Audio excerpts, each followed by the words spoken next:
Yebela vitesse à G. Yebela vitesse à G. Bouloukoudou, il y a Congo Swiss TV. Bouloukoudou, ça c'est du bio. Et nous, Congo Swiss TV, c'est du bio. Kuna, il y a une chambre forte de vraie information. C'est Congo Swiss TV. Bouloukoudou. Et il y a un Congo Swiss TV. Tsunga.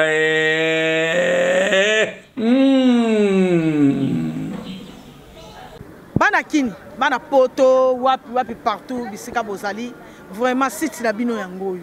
Site site malonga, Congo Swiss TV. Mon côté et kokani na yango. Donc mutu nyonso koto koyoka basolo kitoko, okolanda basolo kitoko, bemiswa kitoko, ya bino yangoyo. Donc musu se zati. Donc boko senti bilengi nango, boko découvrir ma solo belé, boko mona makabo belé donc c'est pel sabino et longola bino ma souci banine donc site na bino yango boyo ki yango hein bisous bisous. Bisous bisous bisous bisous bisous bisous bisous bisous bisous. Oui, bana poto, bana bipa union saison bino bolanda biso. Vraiment vous avez été bolanda Congo Swiss TV. Yango ne peneza masolo ya malonga eza na makambo pene ya malonga na kanti boza décider hein Congo Swiss TV hein Congo Swiss TV na gangi bafwe yongo mbio muntu na ki mane FDC o emona na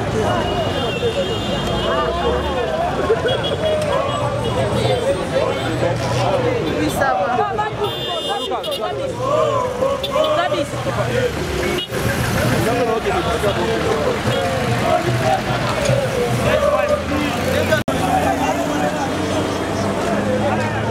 Voilà, bah aujourd'hui, bah c'est le problème de stabilité boyo.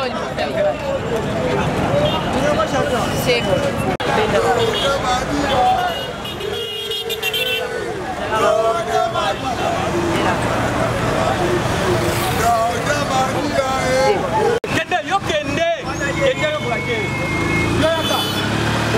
Malembe.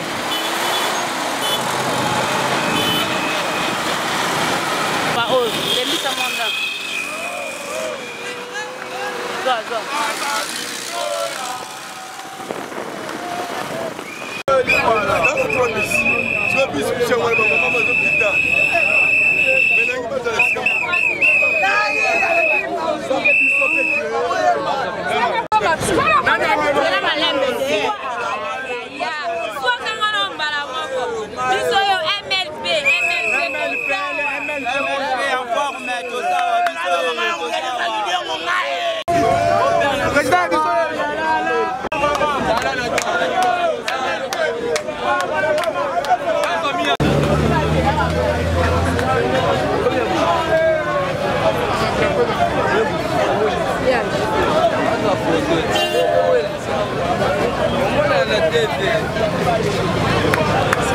Bouger, t'es non mon con.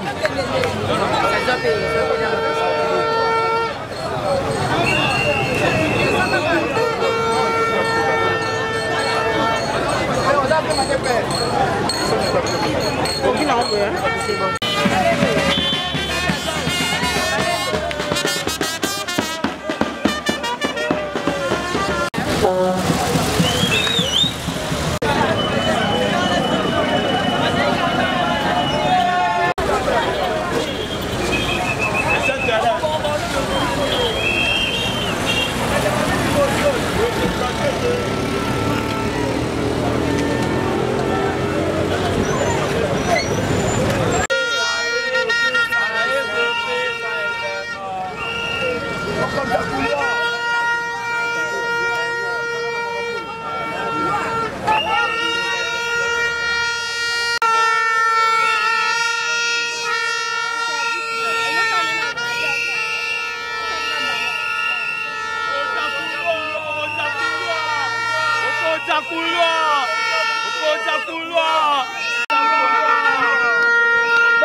Boya.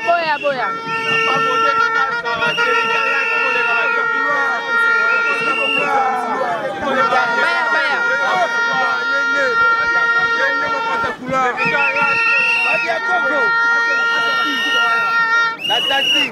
Bien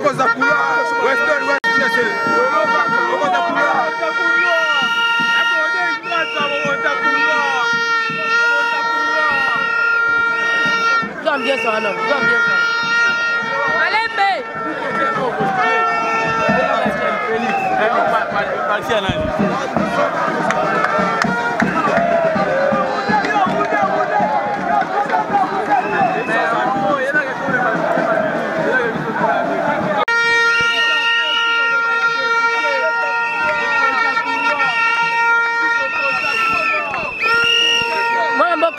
maman. Comment bazobengo mokonza couloir lelo oye pour na meeting koza lelo message ni oko pesa déjà avant meeting. Bon, dans la CPLI parce que les Congolais l'actif n'a pas poste changement. La CPLI mingi ya solo na eloko esalama na mwana mboka Jean-Pierre Bemba ba quitté na CPI. En tout cas to CPLI makasi et pesi biso sur makasi parce que ba arrestation ezaki net. Mais tant que ba Congolais mabolongo na biso ezaki na sepo na mwana mboka Jean-Pierre Bemba. Tozela yo. Mais événement lelo eza pour le changement. La radio de la Congolais va kelami. Baza pour ça changement moko sincère. Changement oyo ekomema visibilité. Toza pour ça lumière na RDC. Merci. Et puis nous boza na ngambo nini oza ko évoluer la partie. Bon, ngalaza simaya héros vivant Franck Diongo. Yaza muto ke non alingi changement za na conscience na ye. Donc naza sima ya Franck Diongo. Alingi changement parce que mboka eza riche. Bonne population nzala. Toboyelo ko na tolingi changement na mboka. Faut pas na mboka ba sepela. Balia. Avant meeting. Merci beaucoup madame. Message au Nazana Ango, biso tozana combat, biso batu ya MLP, malgré président Zana Boulok, mais biso tozaka kaya ko combattre. Donc tozaka koba, tokozonga simate et puis meeting oyo. Naza sûr que biso toza réussir yango 100% na makambo nyos. Et bité soko zana question mususu. Message ni novo ma motu ya boye nango ba imboka bakoyoka lelo. Non, message on a yango, batu babanga te, baya parce que oyo ezamboka na biso. Donc il faut to sala masse, donc batu bamona ete, tozana batu oyo batanga, tozana batu oyo baza ba kolomboka oyo. Totondi obotondi. Merci madame.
Ndeko Dodo. Au moment où démonstration de force, il y a lobby déjà et qui victoire, il y a Jean-Pierre Bemba.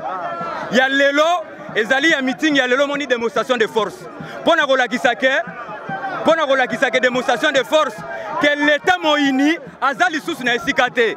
Lobby et qui victoire à Jean-Pierre Bemba. Lelo et Zali victoire ya mokolo ya Lelo. Pour la kisake et Sengali ke akende. Et Sengali ke akende. Donc, et Sengali akende pour le kumu ya MLP, et Sengali akende pour le kumu ya Franck Diongo, et Sengali akende. Et la démonstration de force. tomoni démonstration de force oyo ezolakisa ke ndeko Kabila wakende na kimia.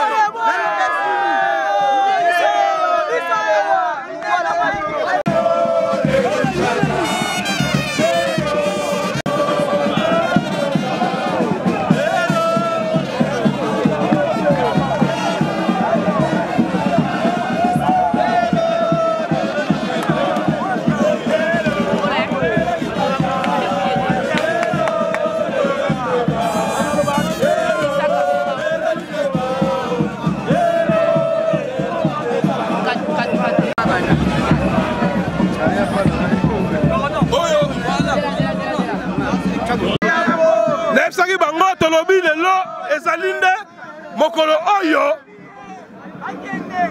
bana chango balobi ke no ba capable. Et tant que coordonnateur exécutif à Tchango ya compte ensemble. Honorable Franck Idonga Pamboli alobi mabele oyo eza mabele ya Katumbi. Moïse Katumbi Chapwe. Honorable Franck Idonga gouverneur. Tchango et Kangami. Babi oya koya sima est lié. Franck Idongo ka Moïse Katumbi bakangi mabele. Ngabo ko coordonnateur na lobiango. Tolali awala ta Tchango mokolo mabele mame. La sengi merci mi na bana MLP. La nengi boya bele surtout bana Tchango pour soutenir. Bien. Mabele babi lo Tchango Kangami Tchango comme ya Franck Idongo na Moïse Katumbi. Génération Franck Idongo Génération Franck Idongo Nicolo. Et quoi moto quoi bende.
Moïse Katumbi, Wezali, base, il y a moins d'amboka Franck Idongo.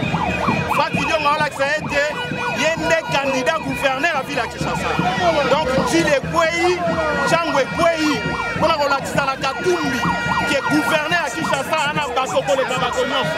Donc, il y a eu rapport de force, il y a eu résistance démocratique, et il y a eu démarche pour la salut, il y a peuple. Message nini okopesa na ba diaspora bazolanda aussi ko na internet par rapport ya mokolo lelo message nini okopesa na ba diaspora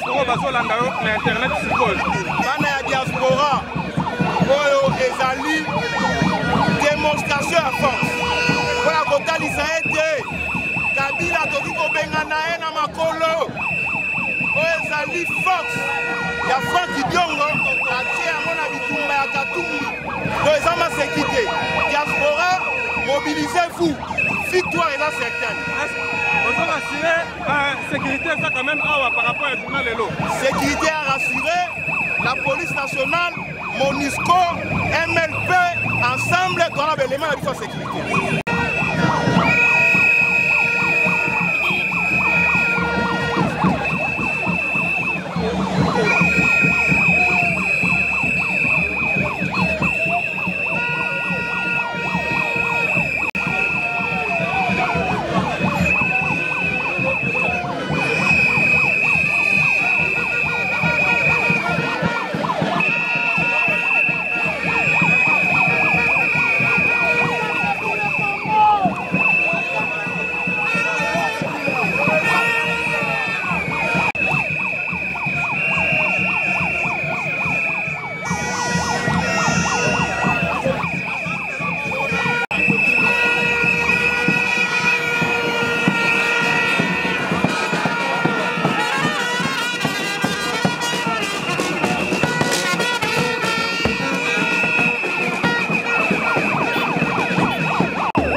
Excusez, nous sommes commis maintenant.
journée monene tozali kosala meeting na biso ya ensemble po ete ezokoka koyebisa mokili mobimba mokolo ya lelo ete Kinshasa ezali na maboko ya Moïse Katumbi candidat président na biso na 2018. Donc nakoyebisa peuple congolais que mokolo ya lelo eza mikolo ya message monene ya koyebisa Monsieur Kabila ete mandat na yo esili, mandat na yo esi esuka.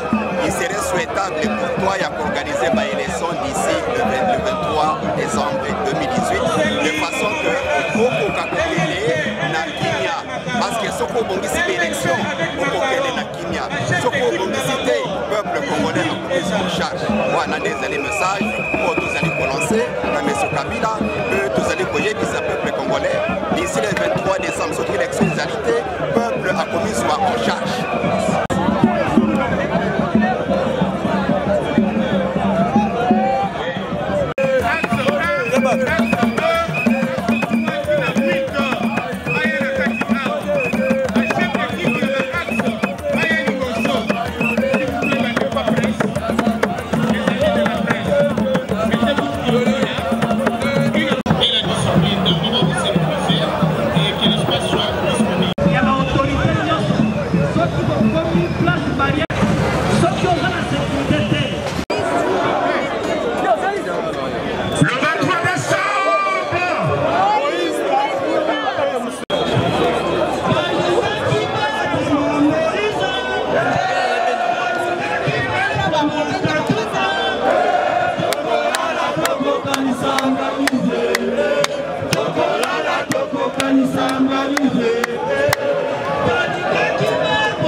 Sportif bakoya ko récupérer tolingi des autres terres makambo ya panique ezalité ba makambo ya école ya mboka toyepa na makambo ya ba individuaire tolo ba makambo ya école eza bongo bana Kinshasa oye na sopa na sopa na panja oluka kama kamwe ite ambiance kota tobina peto sepela po ezali mokolo oyo tokoyebisa bana Congo à travers bino bakinois makanisi nini Moïse Katumbi azali na yango mpona ekolo na biso eloko nini ye alingi mpo mbongo wana ekota alobaka akopesa biso 10 millions d'emploi tokoexplike yango lelo mpe okomona eza facile aloba mpe na kapasité na ye akoki kobimisa 100 milliards de dollars aza mwana mboka tokoki kondima ye parce que tomona mosala oyo asali na Katanga mpe tondima ye mpo te à gérer équipe. Voilà. Bana Kisasa.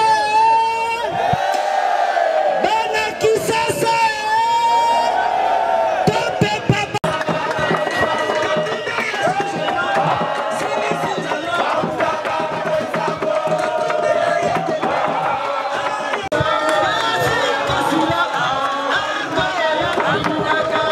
Katumbi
Je suis honorable Zizi Misala, ministre de l'énergie chargé de télécommunications au sein du MLP chez l'honorable Franck Diongo, dans l'unité d'amour de l'ensemble pour le changement. Pourquoi vous êtes là?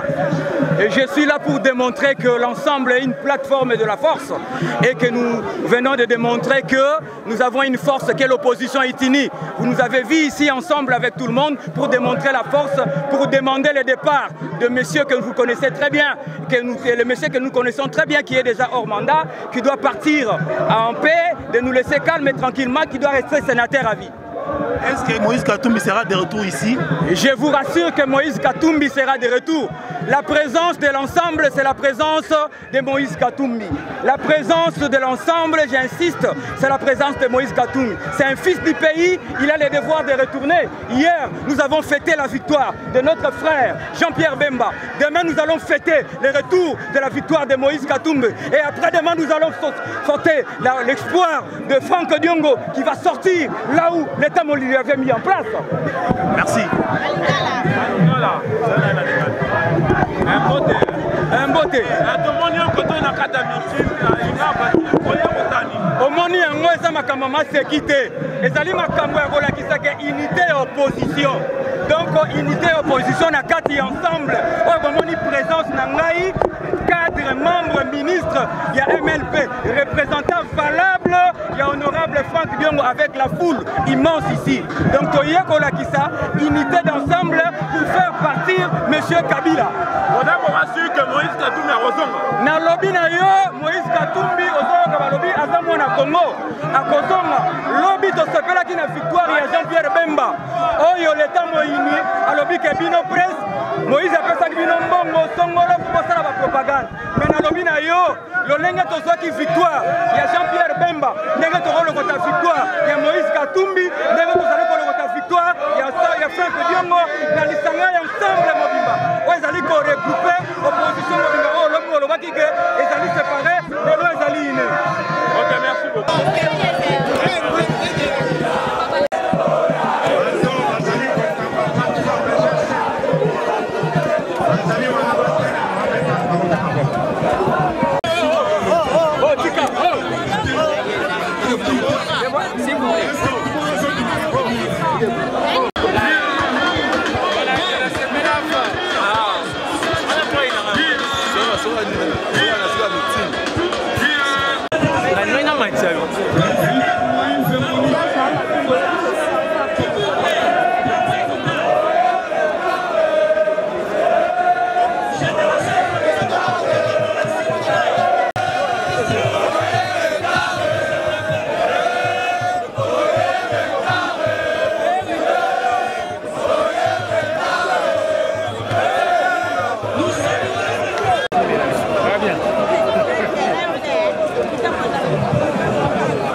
Héros vivant. Prisonnier personnel, il y a M. Kabila. Nena kozwa maloba. Pona kosouhaiter d'abord. Boyei bolamu na mabele ya changu. Kobeta maboko makasi pona bilonoko.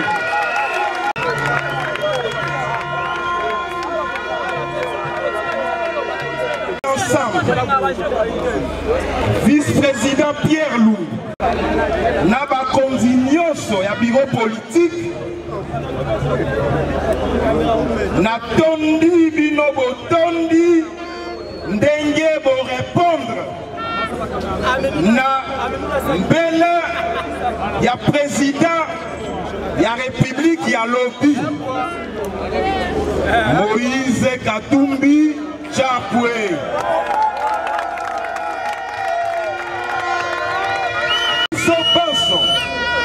Tokozela maloba ya mokonzi ya mboka ya lobi kasi na kombo ya Frank Diongo nalingi na présente bino moto oyo Moïse Katumbi azali nani po tango bokoyoka maloba na ye boyeba sansi ya komba na ye eza boye te eza boye te.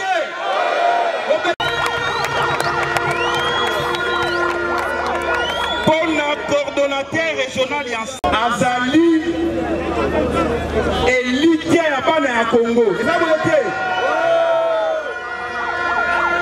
Azali pe motema ya Congo.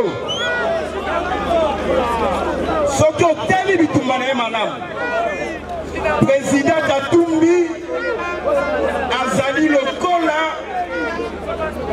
Papa Etienne Tshisekedi molimo na ye mpe manakimia nakotalisa ngo na bokebi ndenge nini azali lokola Papa Tshisekedi.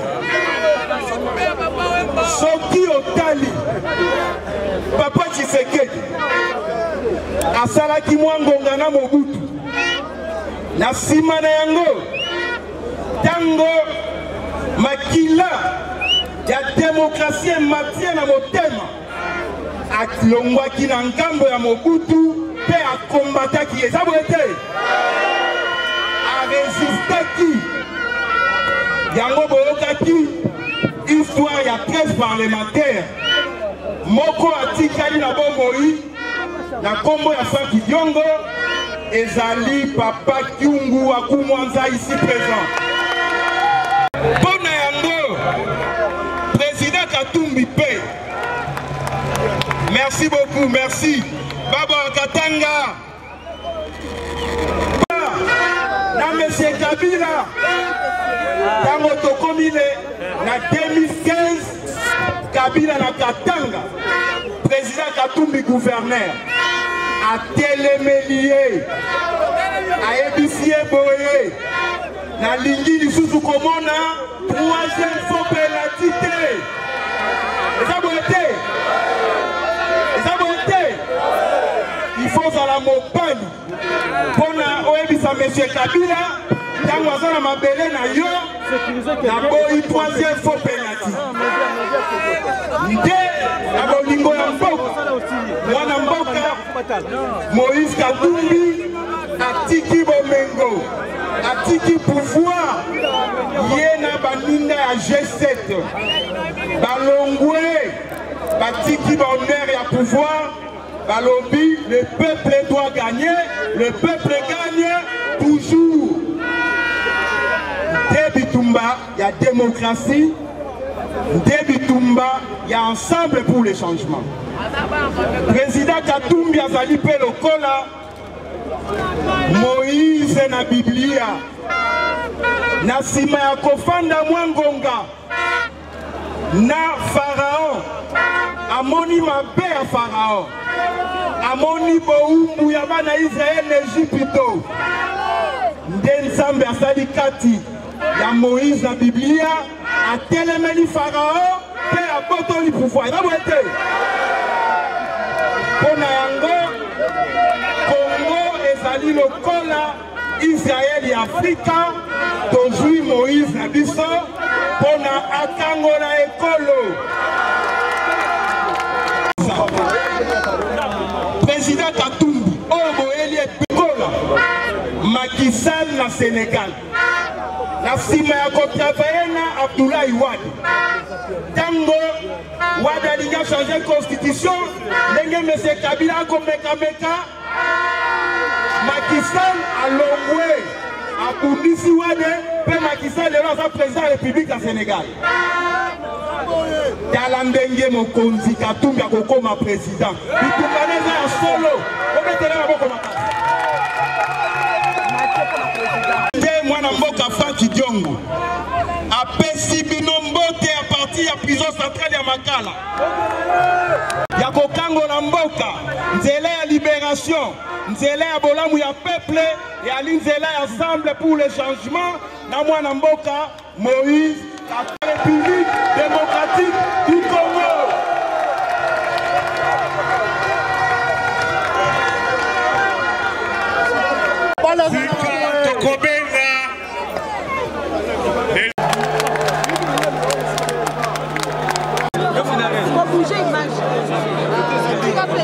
Margot, viens au tombeau. Attends,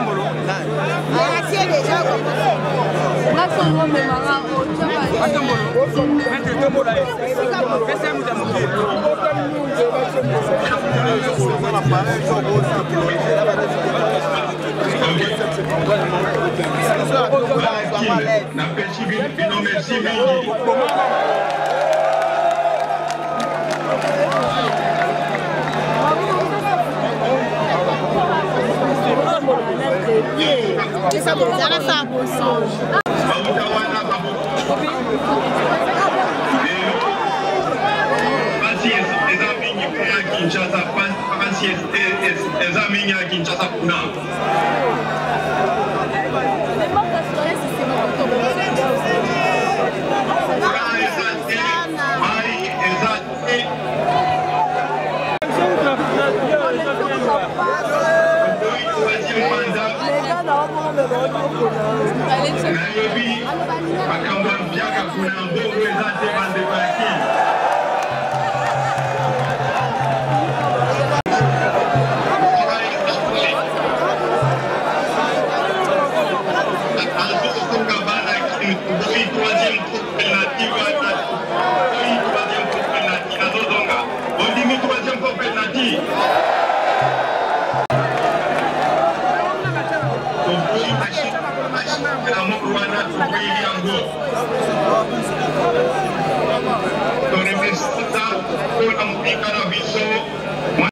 parce qu'il faut prendre ses armes avec Kunalelo. La pêche Lumbunya, ma maman Akin, ma maman Nanga, la pêche Lumbunya.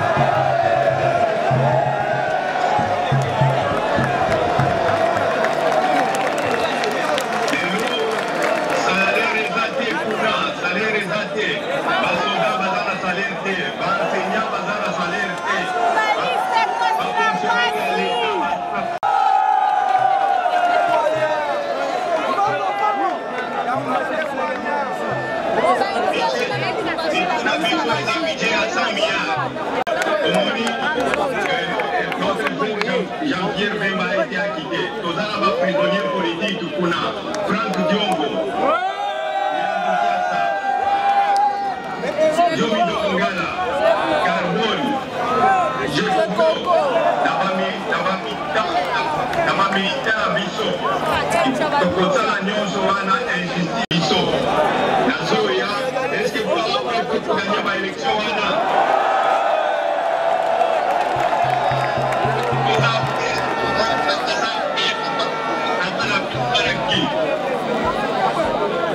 nazoya parce que mai eza te courant eza te banzela ezala te kuna.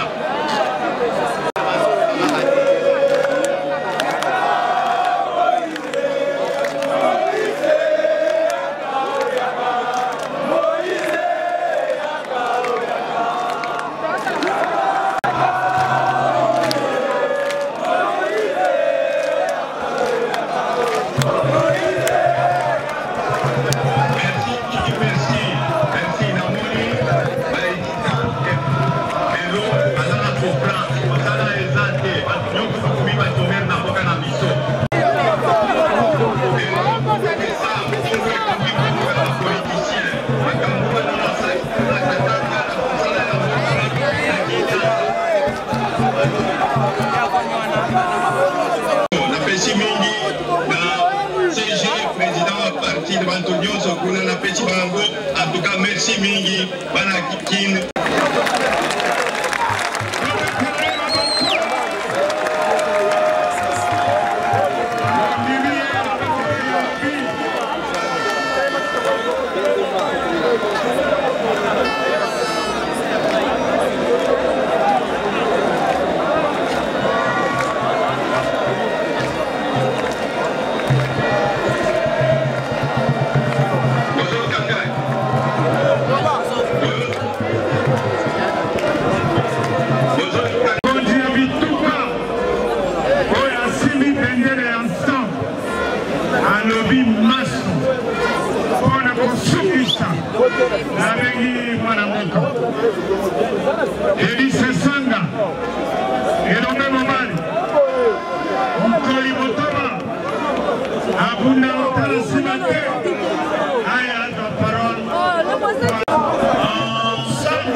Merci.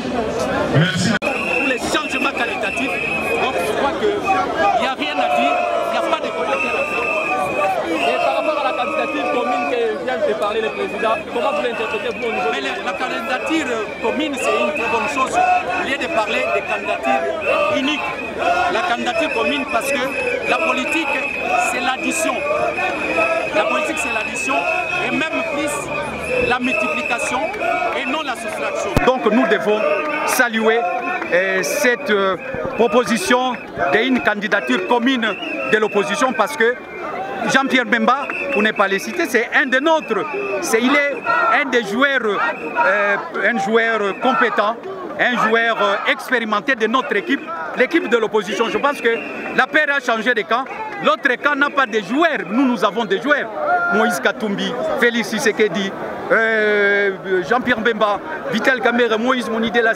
Donc c'est une équipe bien soudée, une équipe des professionnels de la politique pour le bien-être du peuple congolais. Vrai, vous savez bien que ce qui reste, la subordination des témoins, ne va pas peser sur la libération. Il est acquitté, il est acquitté. Donc on ne va pas refaire l'histoire, on ne va pas refaire les procès. Déjà, laisse-nous ne pas bouder, nous ne devons pas bouder notre plaisir. Kabila, et je ne dis pas à la porte, Kabila doit comprendre qu'aujourd'hui l'opposition est unie et c'est une opposition forte. C'est une équipe de rêve. Dream Time, une équipe de rêve pour notre pays. Nous devons saluer la libération de Jean-Pierre Bemba. Le reste, c'est un détail. C'est un détail. Ce n'est pas le plus important. Le plus important, il est acquitté. La subordination, de moins, vous savez bien que ce n'est pas ce qui va beaucoup compter.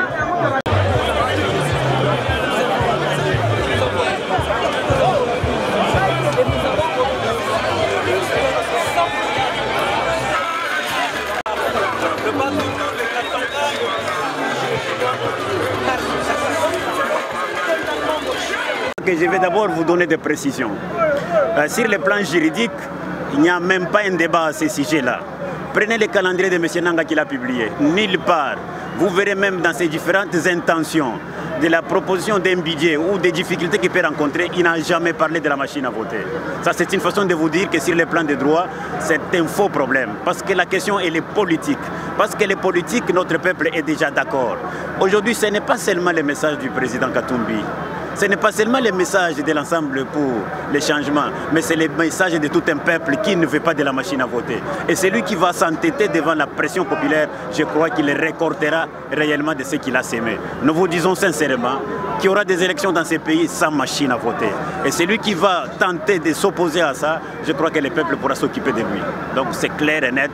Et je crois que M. Nanga, il est conscient de ça. Il est obligé de comprendre et de suivre la volonté de notre peuple parce qu'il n'organise pas les élections pour lui-même, ni pour sa famille, ni pour ses enfants. Il organise des élections pour le peuple congolais qui ne fait pas de la machine à voter. Le message est clair. Au moment où le peuple n'est mobilisé, le peuple n'est sensibilisé, n'est pas participer à Miluloyo, à rupture et salémé. Il faut changement et saléma. Le peuple a quitté l'élo que hier Azali Simaya Moïse Katumbi Chapoué, parce qu'avec Moïse, changement et saléma, avec Moïse, Makambounion sont bons on est contre Nambokoy. Binomoko boyoki message à lobby. À lobby message pour le chômage à Bajen. À lobby message pour n'andenge mboka na biso banzelez esouté. Ba infrastructure exaté. Donc avec hier, to kanisi que Makambona nyonso ko salema, misale ko zonga, Bajen ba ko zo misala, ba manzela ko kota, makambo nyonso l'état ko sala ndenge ya ba prérogative na ye et ko salema poke to ko vanda malamu pour bien-être zonga na Congo. Soki bomona ki toye tondimi ko sangana na Moïse Katumbi eza pona makambo Moïse Katumbi alobi lelo. Impression na biso eza boye. Peuple azo mona pasi. Peuple azo nyokwama. Donc peuple place azali wana ozo mona nakena komina matete jour wana na moni ata mariage mon côté na landeli 2 mois mariage ata mon côté. Nakena parquet na moni ba divorce. Pourquoi? Mbongo ezo mona na te batu moye baba les ate ba o babalaki bazokomi kokende ko se divorcer. Mais pour un message oyo ya Moïse Katumbi alobi ke akoche la biso 100 milliards ya budget pito. Je pense que ndeko eza lokutate eza la ya solo poto yebi Léopard azobeta Moïse alobi oya kocha bi na pesi 800 000 bazwa yango te. Akosana no mutute. Pendenge tozaboe. Peuple congolais Achana Moutunaye, c'est l'homme qu'il faut. L'homme qu'il faut, c'est Moïse Katumbi. Parce que Nalandi Makamounion soit lobby. 3e pénalty cause à la thé, maman. 3e pénalty, même Vita. Acha Renaissance pénalty à l'Okuta et à Liboso. Acha Ami Balé. Tant que 3e pénalty. Renaissance a rendu ma sanction à Bamanda. A rendu ma yango. Mais honorable, acquittement, il y a. Président Jean-Pierre Bemba, oui, Salama Kilobi, ils ont dérangé ensemble l'été, je pense. Jean-Pierre Bemba, Azamouana Mboka. Jean-Pierre Bemba, Azamouana Congo. Kobima Jean-Pierre Bemba, Kosala Biso Pass Ndengeni. Faut essayer sa bisopo. Na place au Tobanda Kobunda, Tobakisi 1+. Boka Moite, l'opposition est toujours unie. Ce qui bokani si Toko Panzana te, mais bato bazabate trende ba Kolongwa. Pe ba okima bangomo. Toza na objectif moko. Notre seul objectif, que M. Kabila quitte le pouvoir. Parce que Asali premier mandat, Asali Ami Balé, Asali Nabakor, Abagisi Nabakor à Saint-Sylvestre, Nyoso wana topesi longo nyana oyo Asali, mais tolembi. Mais honorable, biso na tout ça na Kinshasa ko comment ba nungu oyo lelo bo bengi saki biso na meeting mais to yebi ke bozongi ya président Moïse Katumbi Tchapo ezana moi kokoso bozali ko la kabiso nini na bozongi. Oh lingo lingate, moi je t'informe et je vous informe. Description, la description est Kosalama. Ba o bazana prison net bandeko Frank Diongo, Muyambu, Jekoko Mulumba, Bakobima. Bazana ba prison eza injuste. Ba prison bazana ngo eza injuste. Puisque tu as eu Babiloko nyonso. Ndenge bazana Jekoko aza malade ba obo bimisa ye. Ababoya qui ne se soigner. Pe eloko na informé yo. Description et décrispation et Kosalama pe Moïse Katumbi akoya avant le 2 juillet. Avant le 2 juillet, au Kondimanga, il peut honorable Lobaki à Solo, Kolukanga, Moïse Katumbi à Rosana Kisasa. Pas mouvement katumbiste.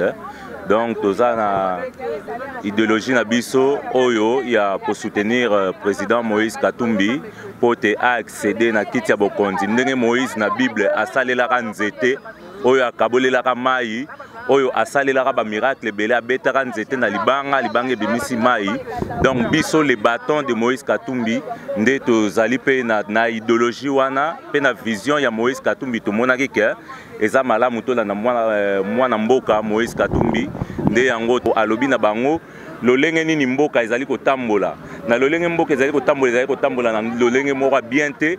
Alors ye na vision na ye pona kosala ete Congo ezala makasi pona kosala ete Congo ya lobby ekoma Congo oyo bamboka mususu pe bakoki koyoka posa ya koya kofanda na Congo e yango wana na vision na ye nde adressaki message na bakinois parce que ndenge bat babandeko koloba Moïse Katumbi kaka na Katanga yango lelo na Kinshasa oyo toza na Changu oyo ezali esika masolo ya mboka masolo esika ba confirmera mutu na Kinshasa nde to ponaki to sala meeting awawa na demande ya ye moko mwana mboka Moïse Katumbi nde to salaki awa et elekaki malamu population bandimie et la population bandimie parce que bino moko bomona ki na ba image population bandimie ba lobby ke ba kino en particulier ba lobby ke Moïse pe aza ya biso azakaka ya ba katangete azakaka ya ba to STT azakaka ya banani te maza pe ya biso ba kinois yango lelo na Kinshasa précisément na place Saint-Thérèse na Thérèse Saint-Thérèse nde bomoni batu oyo bayaki koyamba ye doyo ndenge batu misusu ndenge basalaka bapesaka bambongo na bandi bino moko bomonaki bazwi bambongo te bandimi kaka baya kokutana na basolola na ndeko Moïse Katumbi elongo na ndeko Delice Sanga oyo azalaki pe na bandeko nyonso ya ensemble oyo bandimi vision ya ndeko Moïse Katumbi pe bandimi ba adhérer na vision wana elongo na bango ba koka kotombola mboka Congo donc à travers vision ya ensemble à travers plateforme ensemble. Ah, merci beaucoup. Combo Patungo là, naza vice coordonnateur, il y a plateforme, il y a structure BMK Club, le bâton de Moïse Katumbi. Yebela vitesse à G. Yebela vitesse à G.